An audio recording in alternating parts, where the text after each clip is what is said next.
जो हमारी भाभी थी फर्स्ट वाली, उनकी अनफॉर्चुनेट डेथ हो गई। जिसको आपने बड़े सम्मान से भाभी बोला, वो सर मेरे जीवन में देवी मिली थी।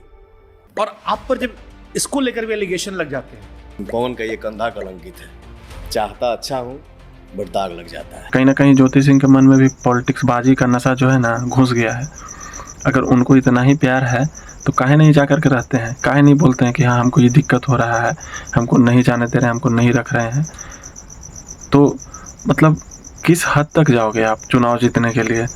और पवन सिंह को भी समझना चाहिए, आप साफ स्टेटमेंट काहे नहीं देते हैं कि आखिर मामला क्या है।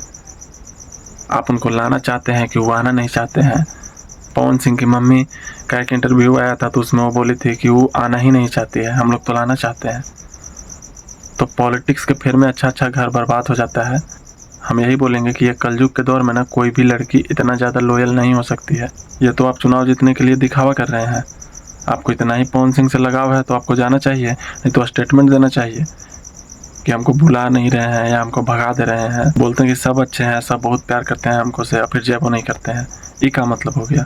इसमें सारा सर गलती आपका है। हम लोग भगवान से यही प्रार्थना करेंगे कि आप लोग एक हो जाएं। इसी में खुशी है सबका, आपका भी खुशी है, और जो आप लोग को पसंद करता है, जो आप लोग को देख के सीखता है, उनके लिए भी बहुत बड़ा खुशी की बात है ये।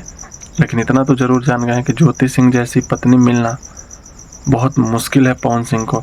तो पवन सिंह को खुद झुक करके अगर ऐसा उनको लगता है कि हाँ भाई मेरा ईगो हर्ट हो रहा है, तो उनको ईगो हर्ट करना चाहिए। अपना ज़रूरत है, अकेले जाइए, गाड़ी पर बैठाइए और अपने घर ले आइए।